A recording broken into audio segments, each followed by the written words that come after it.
Hello friends, welcome to Kuppus kitchen. இன்றைக்கி வீடியோவில் நம்ம என்ன ரெசிபி பார்க்க போகிறோம்னா மைதா பிஸ்கெட். இதுக்கு இன்னொரு பேர் கலகலா. இந்த மைதா பிஸ்கெட் எப்படி செய்கிறதுன்னு பார்க்குறதுக்கு முன்னாடி இது வரைக்கும் நீங்கள் நம்ம சேனலை சப்ஸ்கிரைப் பண்ணாமல் இருந்தீங்கன்னா மறக்காமல் சப்ஸ்கிரைப் பண்ணுங்கள், லைக் பண்ணுங்கள், ஷேர் பண்ணுங்கள், கமெண்ட்ஸ் பண்ணுங்கள். மறக்காமல் பெல் நோட்டிஃபிகேஷனை கிளிக் பண்ணுங்கள். அப்போ தான் நாங்கள் அப்லோட் பண்ணுற வீடியோஸ் உங்களுக்கு உடனுக்குடன் வந்து சேரும். வாங்க இந்த மைதா பிஸ்கெட் எப்படி செய்கிறதுன்னு பார்க்கலாம். கிச்சனுக்குள்ளே போகலாம். இப்போ நம்ம இந்த ரெசிபி செய்கிறதுக்காக ஃபஸ்ட்டு நான் மிக்சிங் பவுல் எடுத்துட்டேன். அரை கப் அளவு வெள்ளை சர்க்கரை சேர்த்துக்கலாம். அடுத்து 1/4 கப் அளவு தண்ணி சேர்த்துக்கலாம். தண்ணி சூடாக இருக்கணும்னு அவசியம் கிடையாது. ரூம் டெம்பரேச்சர் உள்ள தண்ணி மட்டும் சேர்த்துக்கலாம். இப்போ விஸ்கு வச்சு இந்த சர்க்கரை நல்லா கரையிற வரைக்கும் பீட் பண்ணி எடுத்துக்கணும். ஸோ உங்கள்கிட்ட விஸ்க் இல்லைனாலும் பரவாயில்ல, நீங்கள் ஸ்பூனோ அப்படி இல்லைன்னா கரண்டி வச்சோ நீங்கள் இந்த மாதிரி நல்லா மிக்ஸ் பண்ணி எடுத்துகிட்டு சர்க்கரை நல்லா முழுமையாக கரைஞ்சி வரணும். ஸோ இப்போ சர்க்கரை நல்லா கரைஞ்சி வந்துருச்சு. அடுத்து 1/4 கப் அளவு நெய் சேர்த்துக்கலாம். நெய் நல்லா பீட் பண்ணி எடுக்கணும் நம்ம விஸ்கை வச்சு. நெய்யோட கலர் நல்லா சேஞ்ச் ஆகிற மாதிரி இந்த விஸ்கை வச்சு நல்லா மிக்ஸ் பண்ணி விட்டுட்டே இருக்கணும். இப்போ பார்க்க சொல்ல தெரியுது, நெய்யோட கலரும் நல்லா சேஞ்ச் ஆகி வந்துடுச்சு. டார்க் எல்லோ கலரில் இருந்தது லைட் எல்லோ கலராக மாறிடுச்சு. அடுத்து 1/4 டேபிள் ஸ்பூன் அளவு சோடா உப்பு சேர்த்துக்கலாம். 1/2 டேபிள் ஸ்பூன் அளவு உப்பு சேர்த்துட்டு இப்போ அகைன் விஸ்கு போட்டு நல்லா மிக்ஸ் பண்ணி விட்டுருவோம். இப்போ நல்லா இது எல்லாமே கலந்து விட்டாச்சு. ஒன்றோட ஒன்றா நல்லா மிக்ஸ் ஆகி வந்துடுச்சு. இப்போ கரெக்டான ஸ்டேஜு. இப்போ நம்ம மைதா சேர்த்துக்கலாம்.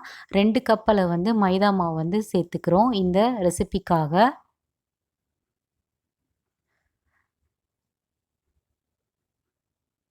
ஸோ த்ரூ அவுட்டாக ஒரே கப்பில் நீங்கள் மெஷர்மெண்ட் எடுத்துக்கோங்க. அப்போ தான் உங்களுக்கு பர்ஃபெக்டாக வரும் இந்த மைதா பிஸ்கெட்டு.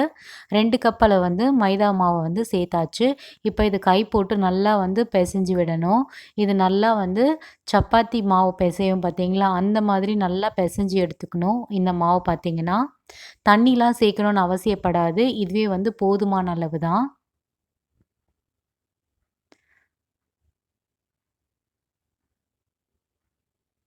ஸோ நல்லா இந்த மாதிரி கை போட்டு பிசைஞ்சு எடுக்கணும் மாவு.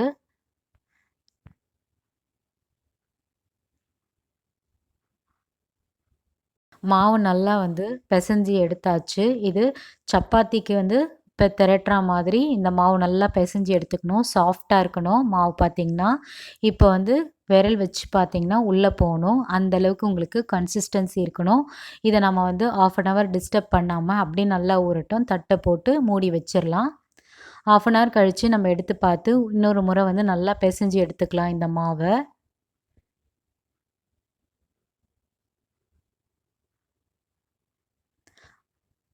மாவை நல்லா பிசைஞ்சு எடுத்தாச்சு. இப்போ 2 பார்ட்டிஷனாவோ இல்லை 3 பார்ட்டிஷனாவோ நம்ம பிரித்து எடுத்து வச்சிடலாம் கொஞ்சம் கொஞ்சமாக. நான் எடுத்த 2 கப் மைதா மாவுக்கு நான் 2 பார்ட்டிஷன் அளவு பிரித்து எடுத்து வச்சிடுறேன் இந்த மிக்சிங் பவுல்லே. மாவு பார்த்திங்கன்னா ரொம்ப சாஃப்டாக இருக்கணும்.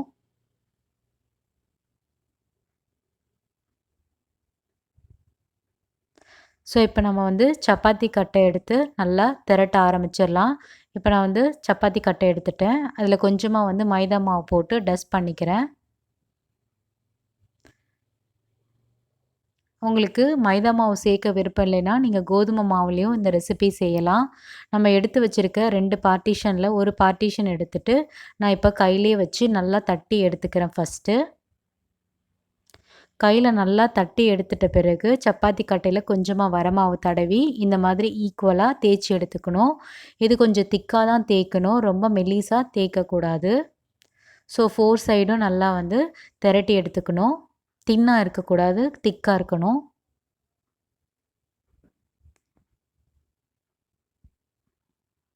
இப்போ நல்லா திரட்டியாச்சு. இப்போ நைஃபை வச்சு ஈக்குவலாக நம்ம கட் பண்ணி எடுத்துக்கலாம். ஃபஸ்ட்டு நம்ம ஒரு ஸ்கொயர் ஷேப்பில் கொண்டு வந்துடலாம். ஸோ எக்ஸ்ட்ராஸ்லாம் எடுத்து ஒரு பாத்திரத்தில் வச்சிடலாம். ஸோ 4 சைடில் இருக்க எக்ஸ்ட்ராஸ் நம்ம ஃபஸ்ட்டு ரிமூவ் பண்ணிடலாம்.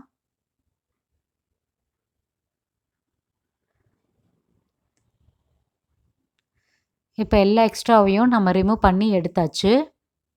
இந்த நைஃப்பில் கொஞ்சமாக வந்து மாவோ இல்லை எண்ணெயோ தடவிக்கோங்க கட் பண்ணுறதுக்கு முன்னாடி.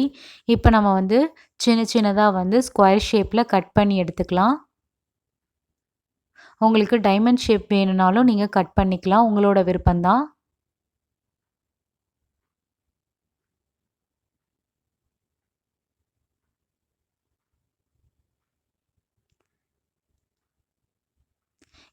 இப்போ நல்லா வந்து கட் பண்ணி எடுத்தாச்சு. ஒன்று ஒன்றா எடுக்கலாம். ஒன்று ஒன்றா எடுத்து இந்த மாதிரி ஓரமாக வச்சிடலாம் ஒரு பிளேட்டில். இந்த அளவுக்கு நமக்கு வந்து கட் பண்ணி வரணும். ரொம்ப மொத்தமாகவும் இருக்கக்கூடாது, தின்னாகவும் இருக்கக்கூடாது, மீடியம் ஷேப்பில் இருக்கணும். ஏன்னா நம்ம வந்து எண்ணெயில் போட்டு பொரிச்சு எடுத்தோம்னா கொஞ்சம் புஸ்ஸுன்னு ஆகும். இப்போ நம்ம வந்து மீதமுள்ள மாவு எல்லாமே இந்த மாதிரி திரட்டி பீஸ் போட்டு எடுத்து ஒரு தட்டில் வச்சுக்கலாம். அடுத்து நம்ம வந்து மைதா பிஸ்கெட்டை பொரிச்சு எடுத்துக்கணும். நம்ம வந்து அதுக்கு வந்து கேஸ் ஸ்டவ் ஆன் பண்ணிவிட்டு கடாய் வச்சுட்டேன். கடாயில் பொரிக்கிறதுக்கு தேவையான அளவு வந்து எண்ணெய் சேர்த்தாச்சு. எண்ணெய் நல்லா காயணும். காஞ்ச பிறகு நம்ம தயார் பண்ணி வச்சுருந்த மைதா பிஸ்கெட்டை ஒன்று ஒன்றா எண்ணெயில் போட்டு பொரிச்சு எடுத்துக்கணும். நிதானமாக போடுங்க. இந்த ரெசிபி செய்கிறப்போ நீங்கள் வந்து மீடியம் ஃப்ளேம்லேயே வச்சு செய்யுங்க. எண்ணெய் நல்லா காஞ்சிருக்கணும் நீங்கள் இந்த மைதா பிஸ்கெட் போடுறப்போ. ஸோ பேட்ச் பை பேட்சாக நீங்கள் வந்து பொரிச்சு எடுத்துக்கோங்க இந்த மைதா பிஸ்கெட்டை. ஸோ உடனே நம்ம வந்து திருப்பி விடக்கூடாது. போட்டதும் மைதா பிஸ்கெட்டை கொஞ்சம் எலும்பி மேலே வந்த பிறகு கொஞ்சமாக நம்ம வந்து திருப்பி விடணும் ஒவ்வொரு மைதா பிஸ்கெட்டையும். இப்போ நம்ம மைதா பிஸ்கெட் போட்டதும் பார்த்திங்கன்னா நல்லா சலசலப்பாக இருக்குது. கொஞ்சம் கொஞ்சமாக வேக ஆரம்பிக்குது பிஸ்கெட் பார்த்திங்கன்னா. இப்போ நல்லா வந்து இந்த பக்கமும் அந்த பக்கமும் நல்லா வந்து திருப்பி போட்டுக்கலாம். நல்லா வெந்து வந்துருச்சு பிஸ்கெட் பார்த்திங்கன்னா. எண்ணெயெலாம் நல்லா வடிச்சிட்டு ஒரு பாத்திரத்தில் மாற்றிக்கலாம்.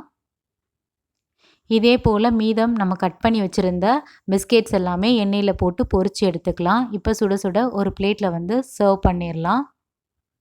அவ்வளோதாங்க, வீட்டிலே வந்து மைதா பிஸ்கெட்டோ கலகலா எப்படி செய்கிறதுன்றது இன்றைக்கி வீடியோவில் பார்த்தோம். இது ஈவினிங் ஸ்நாக்ஸோ இல்லைனா வந்து ஸ்கூல் காலேஜஸ்க்கும் கொண்டு போகலாம். இந்த பிஸ்கெட் பார்த்திங்கன்னா மேலே வந்து மொறுமொறுப்பாக இருக்கும், உள்ளே பார்த்திங்கன்னா ரொம்ப சாஃப்டாக இருக்கும். ரொம்ப சூப்பராக வந்திருந்தது இந்த மைதா பிஸ்கெட்டு. இந்த ரெசிபி செய்கிறப்போ த்ரூ அவுட்டாக நீங்கள் வந்து ஒரு மெஷரிங் கப் எடுத்திங்கன்னா அதிலே எல்லாத்தையும் நீங்கள் வந்து அளந்து எடுத்துக்கோங்க. அதுதான் இம்பார்ட்டண்டான டிப்பு இந்த வீடியோவில் பார்த்தீங்கன்னா. இந்த ரெசிபியை நீங்கள் வீட்டில் செஞ்சு பார்த்துட்டு எப்படி இருக்குன்றதை எங்களுக்கு மறக்காமல் கமெண்ட்ஸில் தெரியப்படுத்துங்க. இந்த ரெசிபி பிடிச்சிருந்தால் மறக்காமல் சேனலை சப்ஸ்கிரைப் பண்ணிவிட்டு சப்போர்ட் பண்ணுங்கள். இந்த ரெசிபியை உங்களோட ஃப்ரெண்ட்ஸ் அண்ட் ஃபேமிலிக்கும் ஷேர் பண்ணி விடுங்க. இதே போல் டிஃப்ரெண்ட்டான ரெசிபி வீடியோவில் நம்ம சந்திக்கலாம். பாய்.